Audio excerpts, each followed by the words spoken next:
안녕하십니까, 김태우 박사님. 네, 반갑습니다. 안녕하십니까. 예, 여긴 워싱턴입니다. 자, 한국 서울 날씨는 어떻습니까? 오늘 날씨 좋습니다. 예.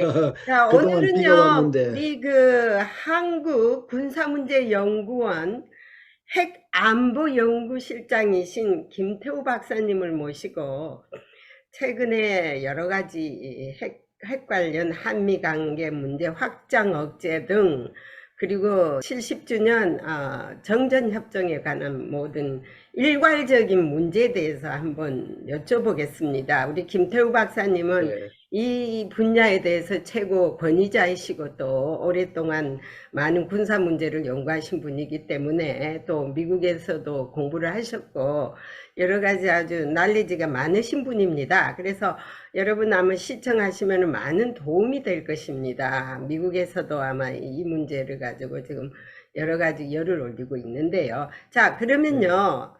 김 네, 박사님, 제가 이제 최근 문제부터 질문을 하겠는데요.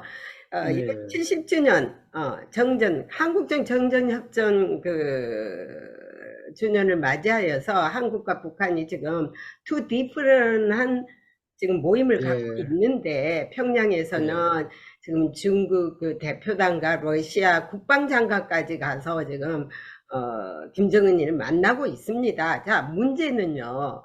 러시아 국방장관이 직접 김정은이랑 같이 신무기 전시회를 지금 둘러보고 갔습니다. 그리고 이제 네, 국방 자기네끼리는 이제 군사 협력을 강조하면서 이거를 했는데, 자, 이 신무기가 만약에 러시아에 구매가 되고 북한이 지원을 한다면은 어떤 영향이 한반도에는 어떤 영향이 미칠 것이며 우크라이나 물론 우크라이나에는 어떤 영향이 미칠 것이라고 봅니까? 뭐, 우크라이나에는 매우 나쁜 영향을 미치겠죠.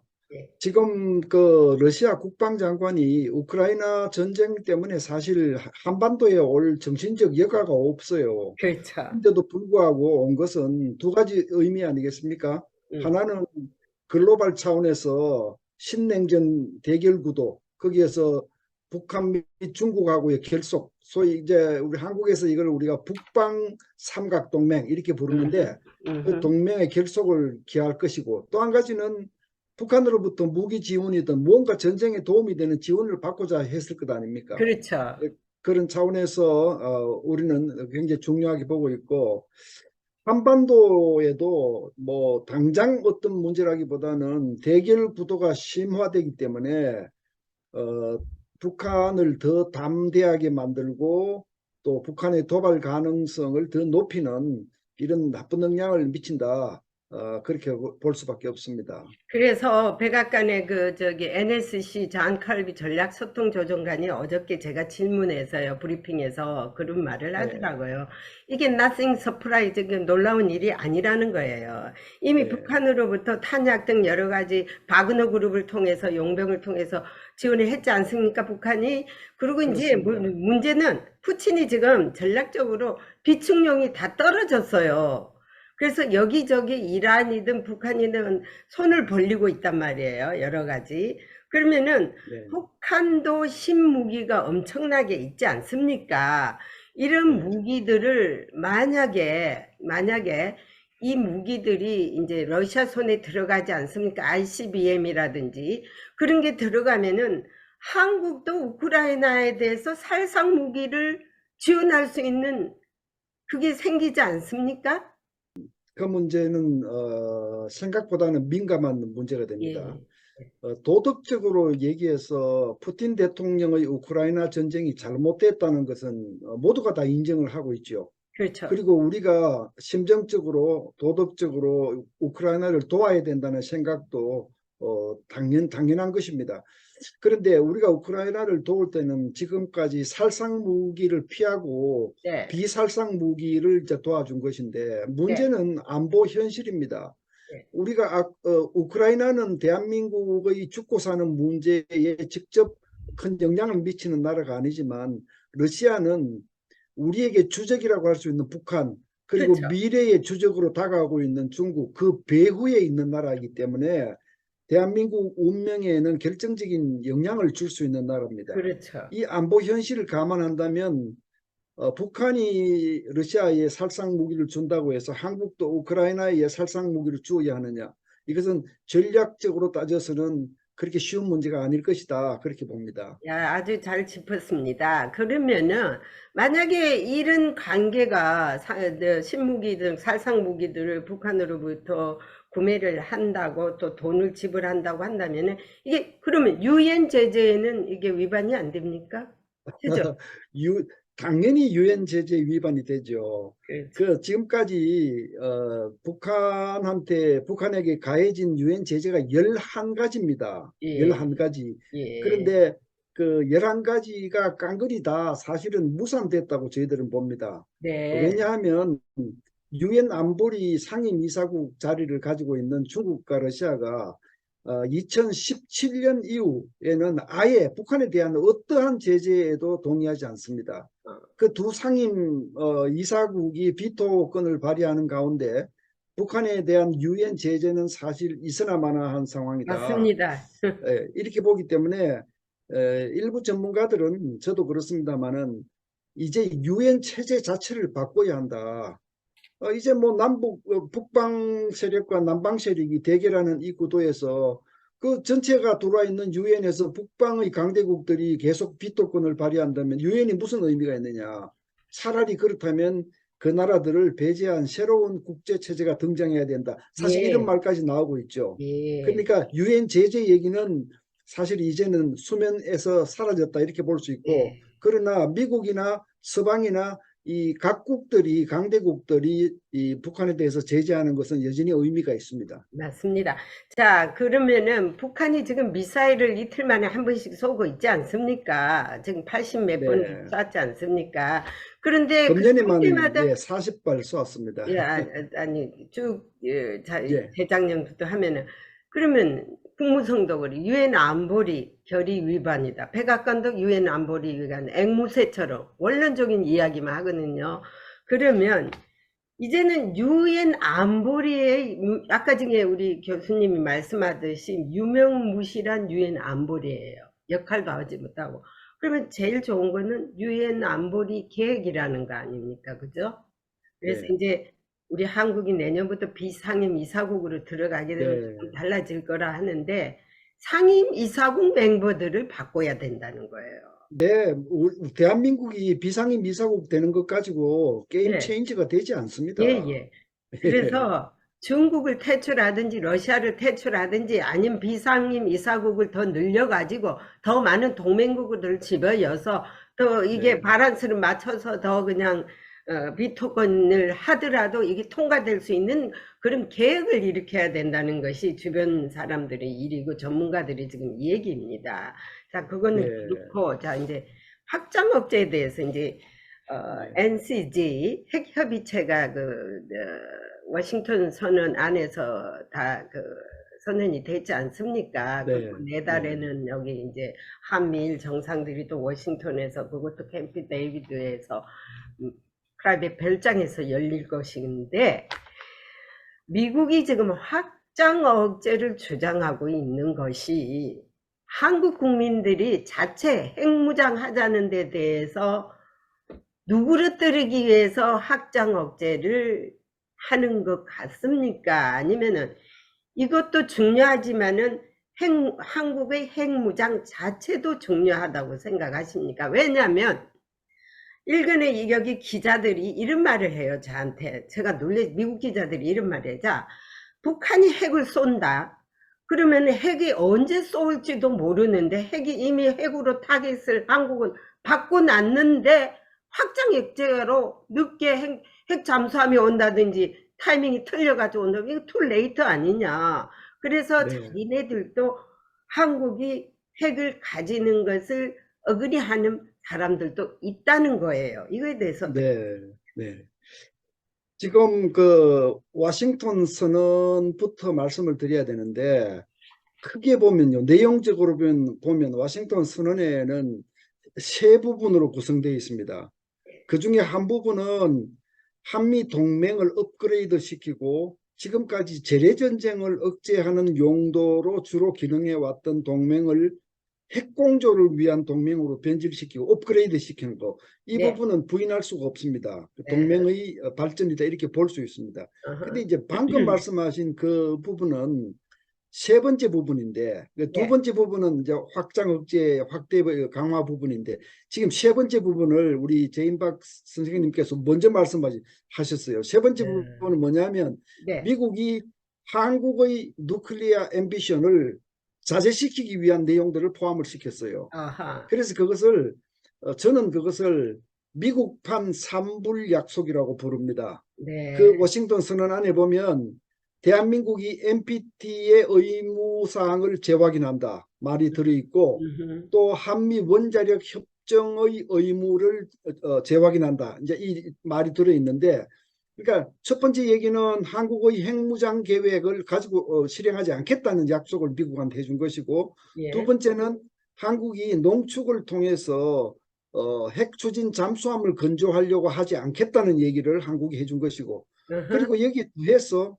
미국이 이 백악관 발표를 통해서 한반도에 미 전술핵을 재배치하는 일은 없다 하고 단언했습니다. 음. 이 세 가지가 삼불 약속, 한국이 미국에게 해준 삼불 약속이다 이렇게 볼 수 있는데, 지금 말씀하신 바와 같이 당장은 미국이 대한민국의 핵무장을 허용할 가능성이 없다, 저도 잘 알고 있습니다. 네. 그러나 미국이 한국의 핵 추진 잠수함까지 반대하는 것은 매우 서운한 일이다. 이게 핵무기도 아닌데 음. 이거를 미국이 반대하고 있는 것은 매우 서운한 일이다. 음. 그리고 더 중요한 것 한 가지는요. 워싱턴 선언에서 굳이 그 부분을 명시할 필요가 있었는가? 그렇죠. 이것은요, assuring South Korea뿐 아니라 assuring North Korea, 노스 코리아와 차이나를 북한과 중국을 안심시키는 역할을 하고 있어요. 그렇죠. 그네들 입장에서 보면요, 아무리 핵 문제가 심각해져도 대한민국이 핵무장하는 것은 미국이 막아주겠구나 이렇게 그렇죠. 믿을 수밖에 없고, 그렇죠. 또 대한민국이 핵 추진 잠수함을 만드는 것은 미국이 막아주겠구나 음. 이렇게 볼 수밖에 없는 이 그렇죠. 내용들을 공개적으로 명시한 것은 저는 외교적 실수라고 봅니다. 맞습니다. 이런 약속을 할 수는 있습니다. 음. 대한민국이 미국하고 합의가 잘 안 되면 다음으로 보류하고 또 미국의 요구를 받아들일 수는 있습니다. 그러나 이것을 공개적으로 명시한 부분에 대해서는 저는 전략가로서는 납득이 잘 안 됩니다.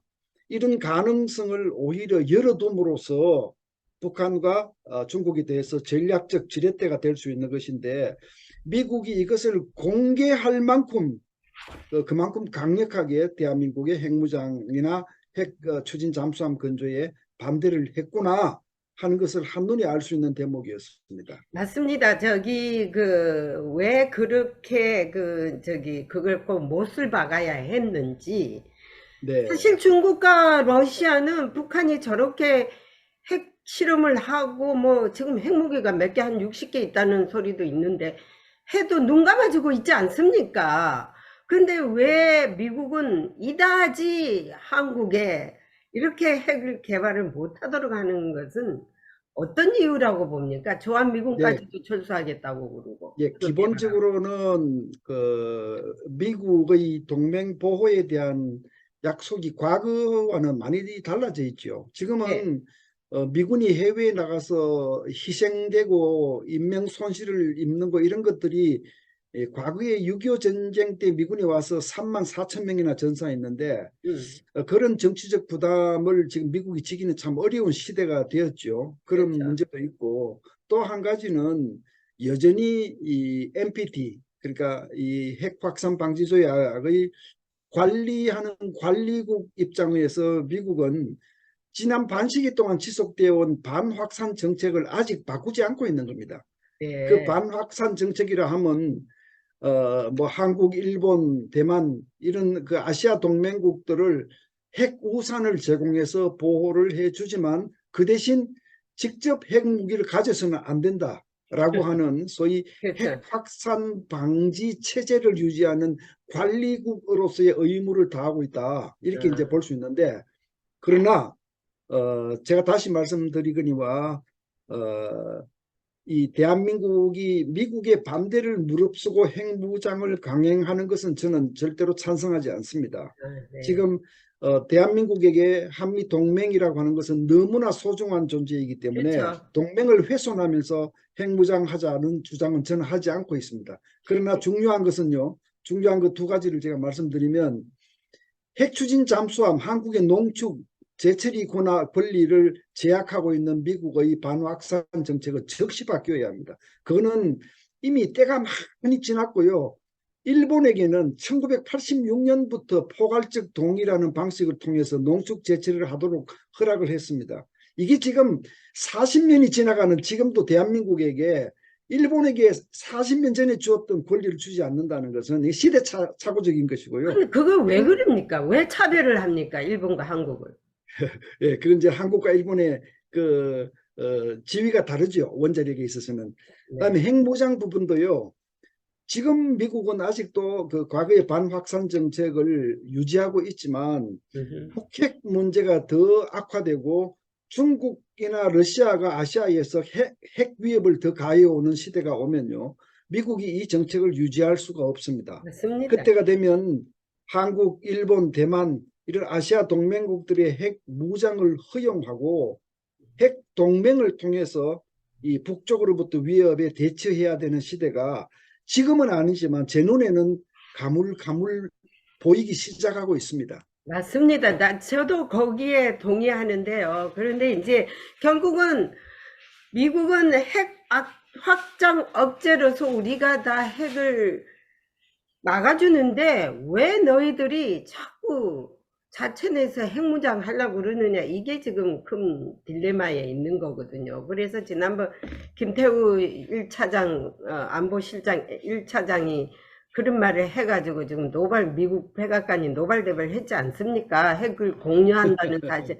미국은요, 미국 혼자만이 핵을 가지고 있는 것이 절대 공유한다는 말에 아주 디스컬레이즈 하더라고요. 그래서 예, 이제 뭐 공유라고 하는 표현 자체가 쉐어링. 소유권을 함께 가진다는 뜻인데 그게 그 의미가 아니라는 것은 전문가들은 다 알고 있고요. 그다음에 영어로 말하면 김태호 쉐어를 한다는 건데, 예, 그걸 어떻게 핵을 제거하고 어떻게 쉐어를 하느냐. 우리만 가지고 있는 거. 누클리어 플래닝을 쉐어하는 것이지 그렇죠. 누클리어 웨폰을 공유하는 것은 아니거든요. 예. 그런데 김태효 실장이 1차장이 그런 발언을 한 데 대해서 백악관이 공개적으로 반박한 것은 저는 이해를 할 수가 없어요. 그렇죠. 전략적으로. 그거는 난리 났어요. 그 항의는 미국이 그런 약속을 하지 않았는데 왜 그렇게 얘기했느냐. 이 항의는 비공개적으로 하면 되는 그렇죠. 겁니다. 예. 맞습니다. 그래서 그런 얘기를 해가지고 얼마나 얼굴이 조금 미안스러웠는데, 북한으로만은 속이 시원할 거 아닙니까? 백악관이 너무 그렇죠. 금방 그렇죠. 말씀하듯이 그걸 비공개적으로 해야 그런 얘기를 하는 게 아니다. 그래 했어야 되는데. 네. 저도 그렇게 그런데 말입니다. 예. 아까 제가 워싱턴 선언이 세 부분이 있다고 말씀을 드렸고, 네. 첫 부분은 동맹을 업그레이드하는 부분이라고 그랬고요. 세 음. 번째 부분은 미국이 대한민국의 이 핵 야망을 자제시키는 부분이다 했는데 두 번째 부분이 제일 중요하거든요. 이 두 번째 부분이 사실은 그러면 과연 대한민국에 대한 확장 억제, 확대 억제력을 얼마나 강화했느냐. 이 그렇죠. 부분이 제일 중요하거든요, 지금은. 근데 음. 이 부분에 대해서는 제가 늘 이 소중한 반잔의 물이었다, 이렇게 얘기를 해요. 그러니까 우리가 요구하는 만큼은 되지 않았지만, 그래도 조금은 됐다, 의미 있는 성과는 있었다, 이렇게 생각하기 때문에, 대한민국으로서 당면한 과제는요, 이 확대 억제, 확장 억제가 워싱턴 선언으로 인해서 강화된 부분을 기초로 삼아서 부족한 부분을 계속 더 얻어내야 하는, 그러니까 맞습니다. 확장 억제를 더 강화하는, 이게 우리의 당면 과제입니다.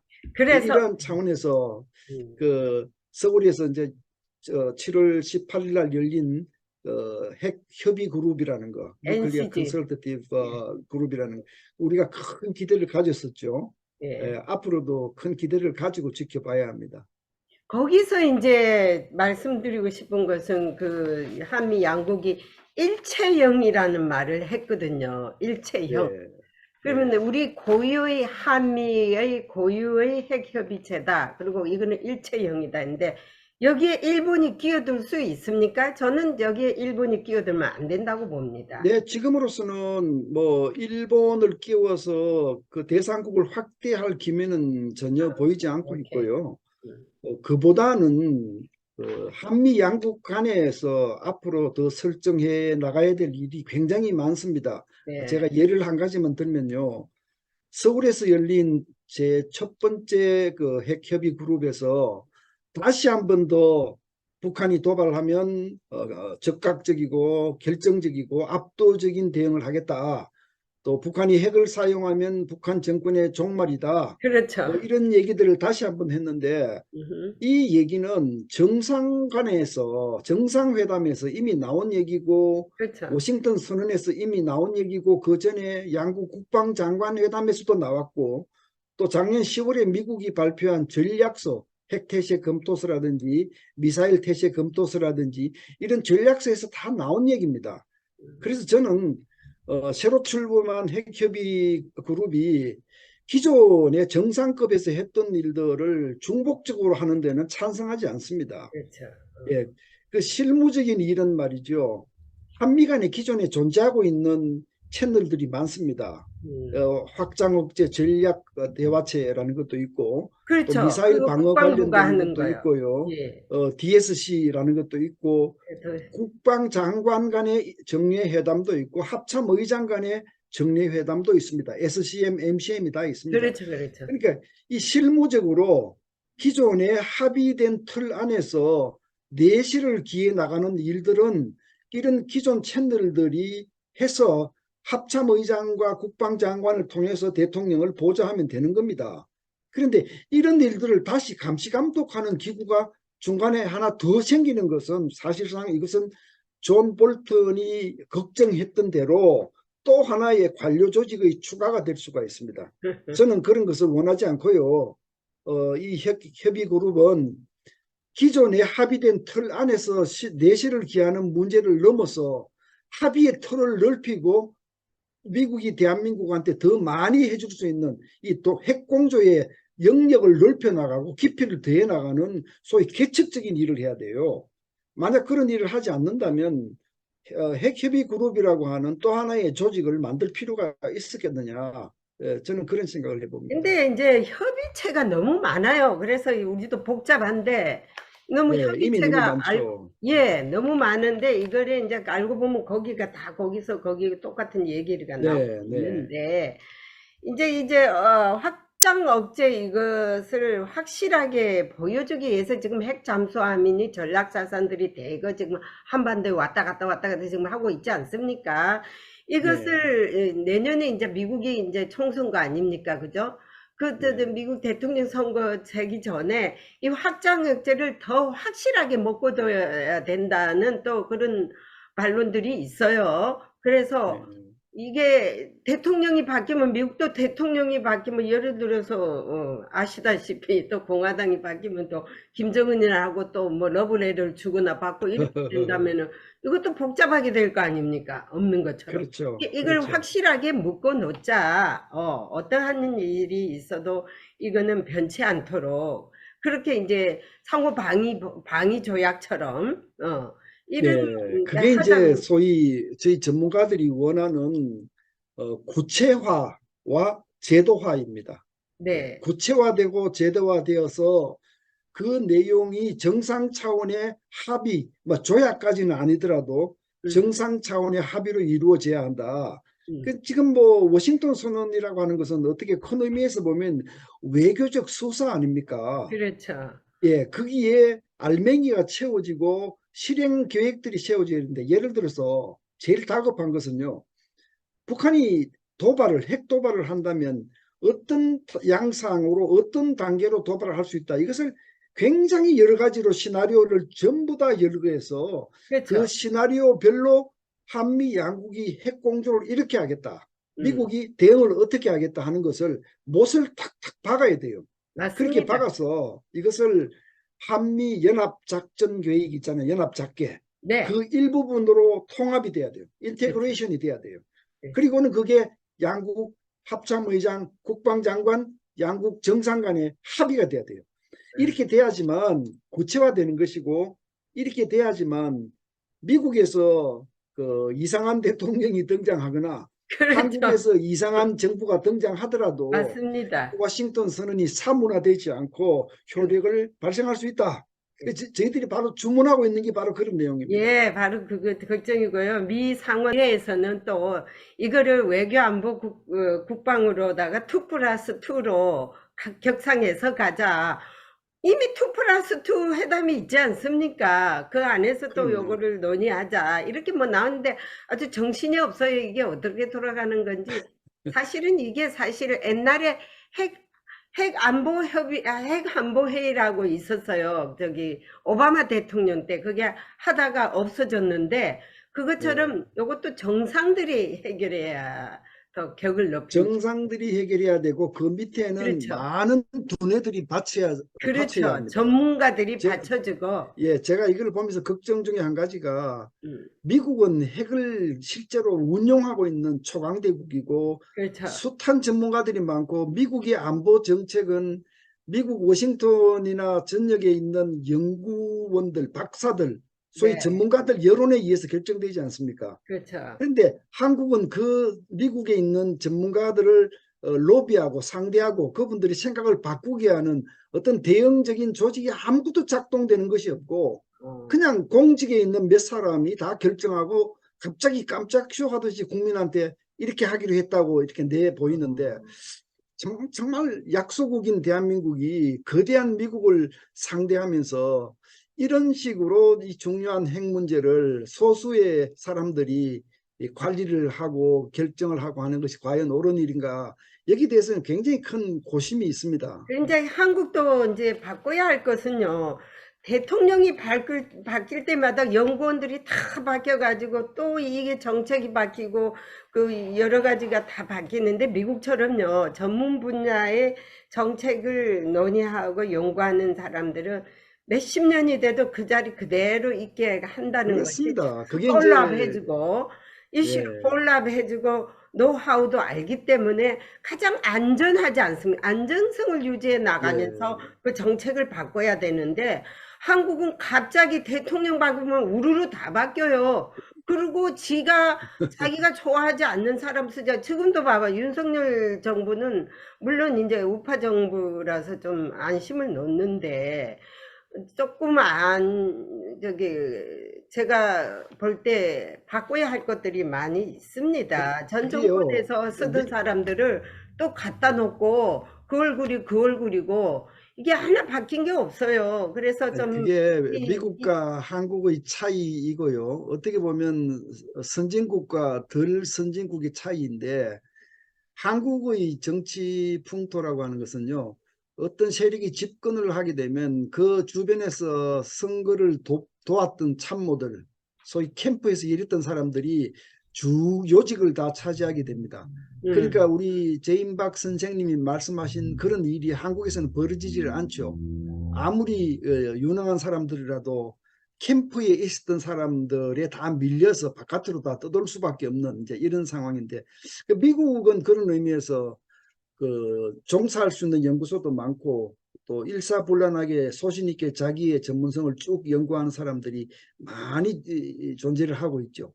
이게 뭐 한미 간의 차이인데 그럼에도 불구하고 윤석열 정부가 들어서서 한일 관계 개선을 시도하고 동맹 강화를 시도하고 이런 것들은 대단히 방향을 잘 잡은 것이기 때문에 거기에 대해서는 저희들도 전폭 지지를 합니다.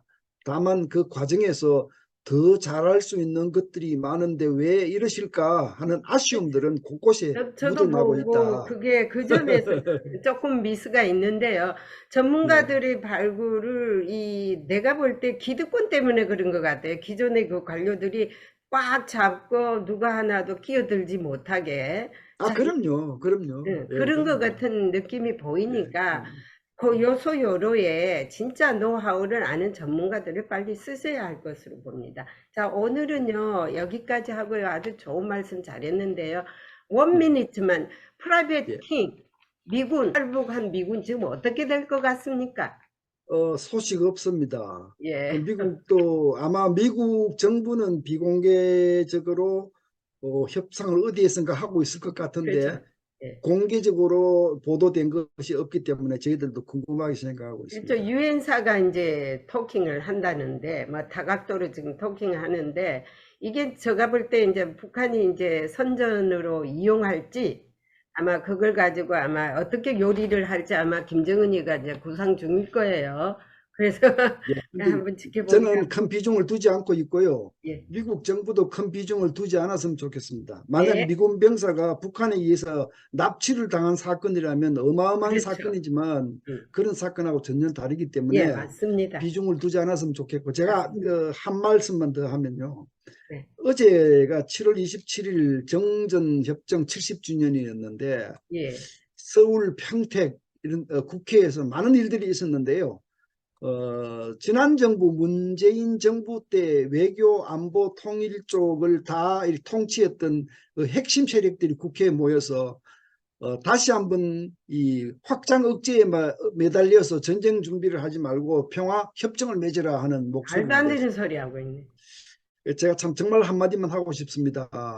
북한하고 화해 평화로운 공존 이거 원하지 않는 사람이 없습니다. 음. 그런데 북한이 핵을 포기하지 않은 상태에서 미군 나가라, 연합훈련하지 마라, 그다음에 대한민국 평화협정하라. 이것은 대한민국한테 무장 해제를 하고 빈손으로 북한한테 그렇죠. 주한미군 가슴을 두라는 철수해라는 거 얘기인데 아닙니까? 걔들이 원하는 거 주한미군 철수 아닙니까? 정말 이분들이 좀 현실적으로 말씀을 해주시면 좋겠어요. 네. 말이 안 되는 얘기를 어떻게 하고 계시는지 참 갑갑합니다. 그래서 여기서 반박해가지고 또 여기 국회의원들하고 또 여기 어느 단체들이 프레스 센터에서 그 단체를 반박하는 평화협정 하자는 단체를 반박하는 그 단체들이 또 여기서 기자회견을 했습니다. 그래서 제가 참석을 하지 않았는데 하여튼 이런 예, 일들이 없어져야 하고 이제 네, 한국을 살리는 일이하고 한미 동맹을 굳건하게 함으로써 네, 김정은이가 자진해서 핵을 포기하는 상태가 되도록 우리가 노력해 봅시다.